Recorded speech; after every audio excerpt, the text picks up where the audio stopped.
Good morning students.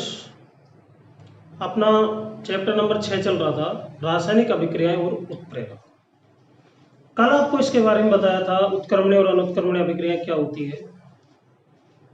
अब हम आगे वाली अभिक्रियाओं के बारे में अध्ययन करने जा रहे हैं।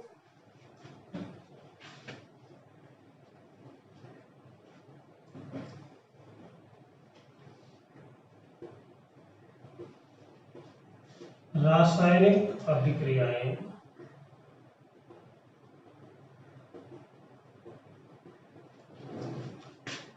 एवं उत्प्रेरक।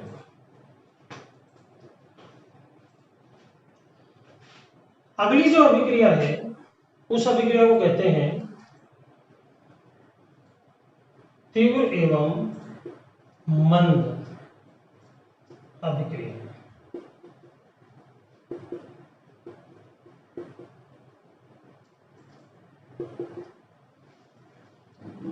गति या वेग के आधार पर अभिक्रियाओं को दो भागों में बांटा गया है, तीव्र और मंद।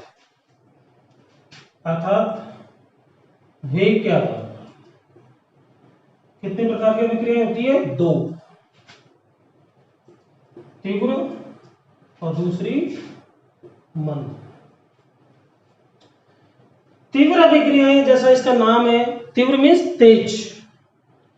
जो अभिक्रिया फास्ट, जो अभिक्रियाएं बहुत जल्दी संपन्न हो जाती है, ऐसी अभिक्रियाओं को कहा जाता है तीव्र अभिक्रियाएं। यानी कि सेकंड से भी बहुत कम समय, एक सेकंड में लाखों करोड़ों अरबों अभिक्रियाएं हो सकती है, ऐसी अभिक्रियाओं को तीव्र अभिक्रिया कहा जाता है। ठीक है। और मंद अभिक्रियाएं वो अभिक्रियाएं होती है जिनको संपन्न होने में कई घंटे, कई दिन, कई महीने, कई वर्षों का समय लग जाता है। यानी कि जो धीरे धीरे चलती है, जिनका वेग बहुत कम होता है, ऐसी अभिक्रियाओं को कहा जाता है मंद अभिक्रिया। तो तीव्र अभिक्रिया मीन्स वे अभिक्रियाएं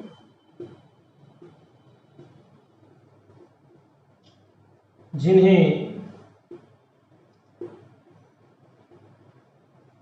संपन्न होने में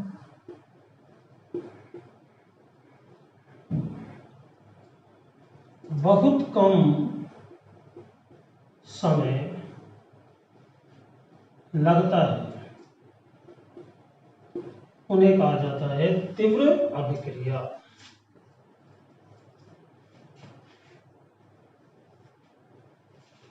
मंद अभिक्रिया वे अभिक्रियाएं जिन्हें संपन्न होने में कई घंटे, दिन, वर्ष लगते हैं, उन्हें कहते हैं मंद अभिक्रिया। तो वेग के आधार पर दो अभिक्रियाएं हुई, तीव्र अभिक्रिया और मंद अभिक्रिया। तीव्र अभिक्रियाएं वो होती है जिनको संपन्न होने में बहुत कम समय लगता है, सेकंड से भी बहुत कम, माइक्रो सेकंड, पिको सेकंड। ठीक है। और मंद अभिक्रियाएं वो होती है जिनको संपन्न होने में कई घंटे भी लग सकते हैं, कई दिन भी लग सकते हैं, कई वर्ष भी लग सकते हैं, उनको कहते हैं मंद अभिक्रिया। अब इनके एग्जाम्पल देखते हैं। इसमें उदाहरण लिखना उदासीनीकरण अभिक्रिया का। उदासीनीकरण अभिक्रिया। उदासीनीकरण अभिक्रिया आप जानते हो, अम्ल और क्षार को जब निश्चित अनुपात में मिलाया जाता है तो वो एक दूसरे के प्रभाव को समाप्त कर देते हैं और लवण और जल बनाते हैं।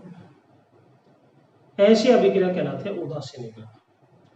तो उदासीनीकरण जो अभिक्रिया होती है, ये बहुत कम समय में संपन्न होती है। इसको संपन्न होने में सेकंड का भी बहुत कम हिस्सा उपयोग में होता है। जैसे कोई अम्ल लिखते हैं हम, हाइड्रोक्लोरिक अम्ल HCl।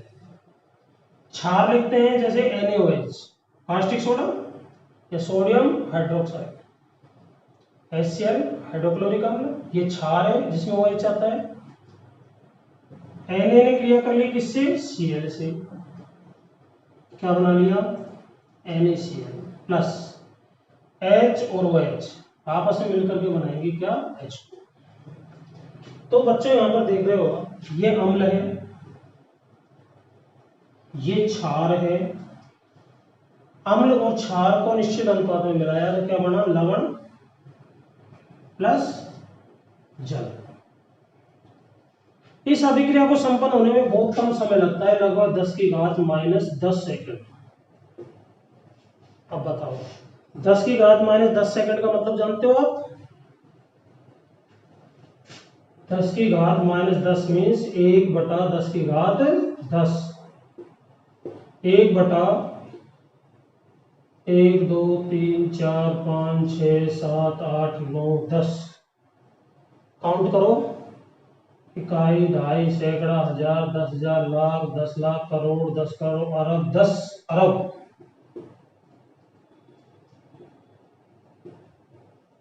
जरा देखना, इस अभिक्रिया को संपन्न होने में 1 सेकंड का 10 अरबवां हिस्सा, 1 सेकंड का 10 अरबवां हिस्सा, यानी कि 1 सेकंड का जो अंतराल है उसके 10 अरब पार्ट कर दो आप, तो एक पार्ट जो होगा उतना कम समय लगता है। दूसरी तरफ आप ये कह सकते हो 1 सेकंड में ऐसी कितनी अभिक्रियाएं कराई जा सकती है, 10 अरब। बताओ मंद हुई कि नहीं, सॉरी तीव्र हुई कि नहीं? 1 सेकंड में 10 अरब अभिक्रिया हो सकती है ऐसी, तो बहुत कम समय लग रहा है। ऐसे ऐसे अभिक्रिया को कहा जाता है कौन सी, तीव्र अभिक्रिया। ठीक है, अब आता है मंद अभिक्रिया। मंद अभिक्रिया वो अभिक्रियाएं हैं जिनमें कई घंटे भी लग सकते हैं, दिन भी लग सकते हैं, महीने भी लग सकते हैं और वर्ष भी लग सकते हैं। जैसे लोहे पर जंग लगना, लोहे पर जंग लगना, लोहे पर जंग तुरंत तो लगता नहीं है कि आप अभी लोहे की वस्तु लेकर आए थोड़ी देर बाद जंग लग जाएगा। उसमें लगने में कई दिन भी लग सकते हैं, कई महीने भी लग सकता है, कई वर्ष भी लग सकते हैं।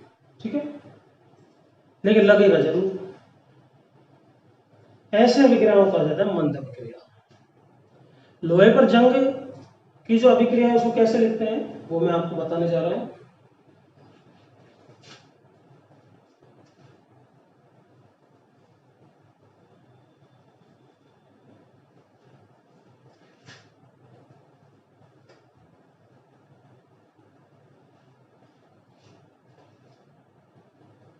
देखिए,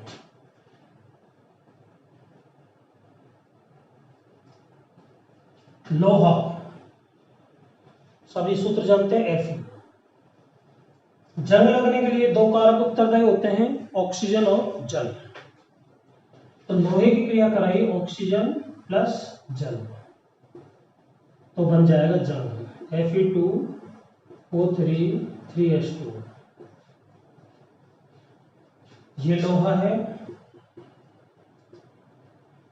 ये ऑक्सीजन है, ये जल है और ये जंग है। यानी कि जब लोहा ऑक्सीजन और जल के संपर्क में आता है तो ये पदार्थ बना लेता है ferrous oxide, ferric oxide, ferric oxide, और 3 अणु इसके अंदर जल के सम्मिलित होते हैं, तो ये जंग है। इस अभिक्रिया को संपन्न होने में कई दिन भी लग सकते हैं, कई माह भी लग सकते हैं, कई वर्ष भी लग सकते हैं। इसलिए कौन सी अभिक्रिया हुई है वाली, मंद अभिक्रिया। कौन सी अभिक्रिया हुई है वाली, मंद अभिक्रिया। तो ये मंद अभिक्रिया है, लोहे पर जंग लगना। ठीक है,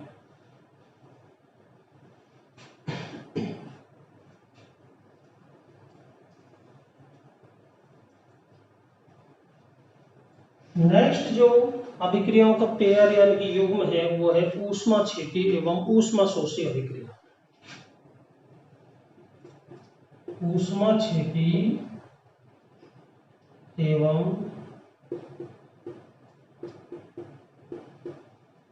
ऊष्माशोषी अभिक्रिया।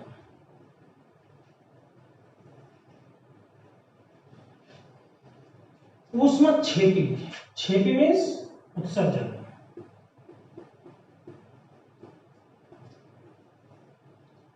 शोषी, शोषी मीन्स अवशोषण।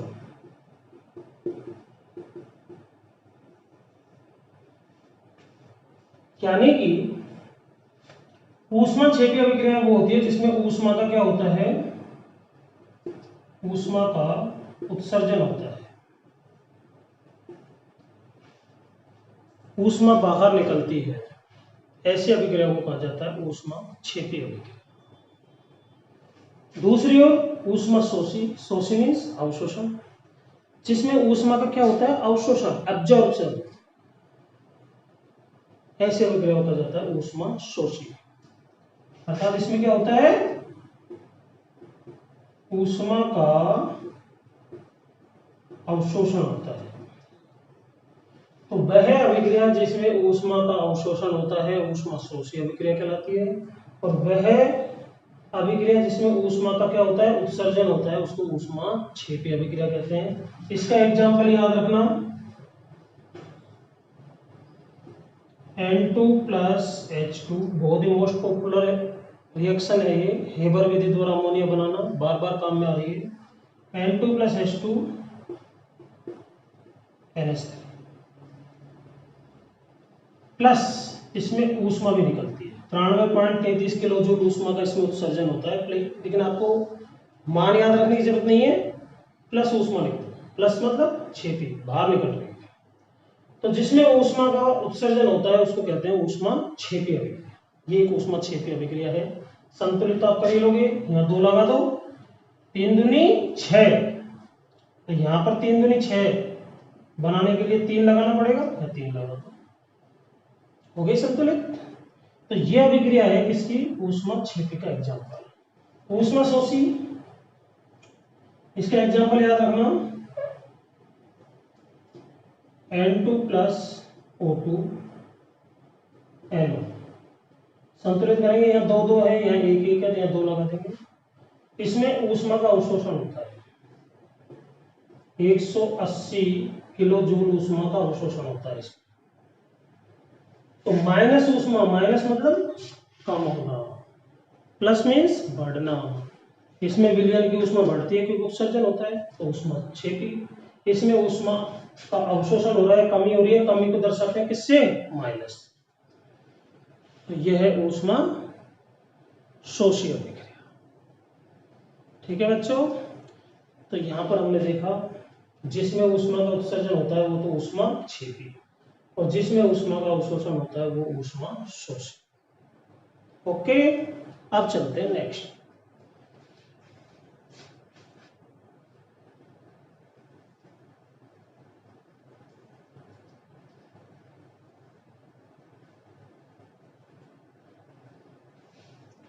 अगली जो अभिक्रियाओं का पेयर है उसका नाम है ऑक्सीकरण एवं अपचयन अभिक्रिया। ऑक्सीकरण और अपचयन अभिक्रियाएं ये हमेशा साथ साथ होती है, एक युग्म के रूप में होती है। ठीक है,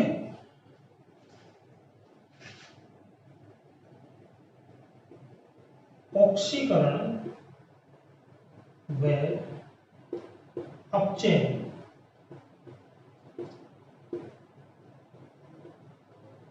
अभिक्रिया।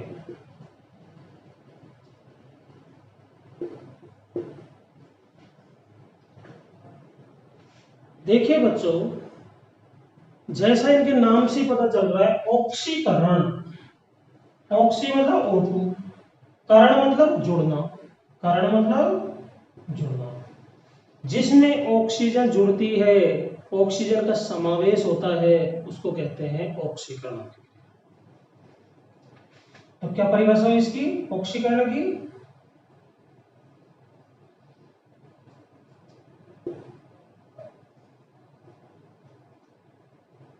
वह अभिक्रिया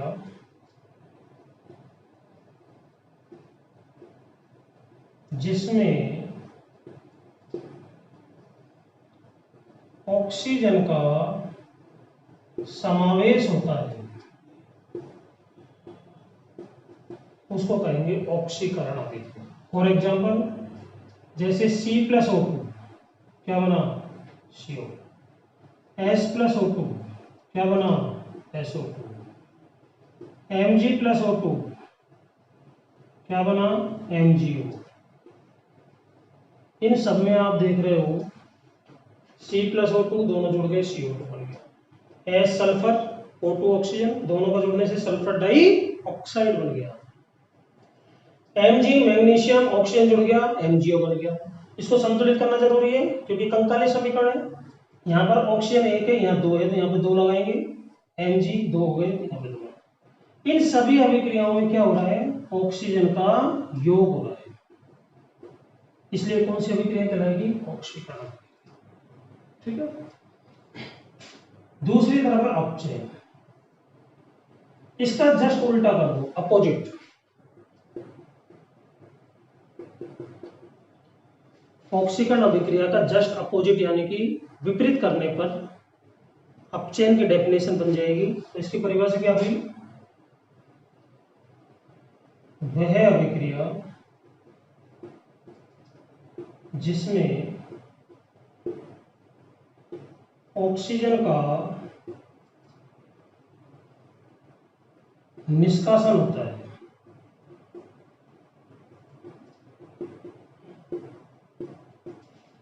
जिसमें ऑक्सीजन का क्या होता है, निष्कासन, बाहर निकल जाती है, उसको कहेंगे अपचयन अभिक्रिया। इसके एग्जांपल देखते हैं। जैसे उल्टा कर दो, MgO बराबर Mg प्लस O2, ऑक्सीजन बाहर निकल रही है, CO2 C plus O2, H2O H2 plus O2। इन सभी अभिक्रियाओं में ऑक्सीजन का क्या हो रहा है, निष्कासन हो रहा है, इसलिए इन अभिक्रियाओं को कहेंगे कौन सी, अपचयन अभिक्रिया। तो बिल्कुल सिंपल है, ऑक्सीकरण मीन्स ऑक्सीजन का योग, अपचयन मीन्स ऑक्सीजन का निष्कासन। जितनी भी अभिक्रियाओं में ऑक्सीजन जुड़ रहा है वो ऑक्सीकरण, और जितनी भी अभिक्रिया में ऑक्सीजन निष्कासित हो रहा है, बाहर निकल रहा है, वो अपचयन कहलाएगी। ठीक है। इनको संतुलित जरूर कर लेना, Mg एक एक, ऑक्सीजन दो, ऑक्सीजन एक, दो लगा दो, यहाँ पे दो लगा दो, ये ऑलरेडी संतुलित है। इसको करना जरूरी है क्योंकि यहाँ पर ऑक्सीजन दो आ रहे हैं, यहाँ एक है, यहाँ दो लगाओ। अब हाइड्रोजन नाराज हो गया, दो दूनी चार, यहाँ पे दो। ठीक, इस तरह से ये ऑक्सीकरण अपचयन अभिक्रिया होगी। अब इनमें जो अंतर है इनके बारे में पूरी डिटेल है वो अपन नेक्स्ट लेक्चर में पढ़ेंगे। ठीक है, अभी लेक्चर ज़्यादा बड़ा हो जाएगा इसलिए इसको अपन नेक्स्ट लेक्चर में अध्ययन करेंगे इनके बारे में पूरी details. Thank you very much. इनको समझेंगे और करेंगे।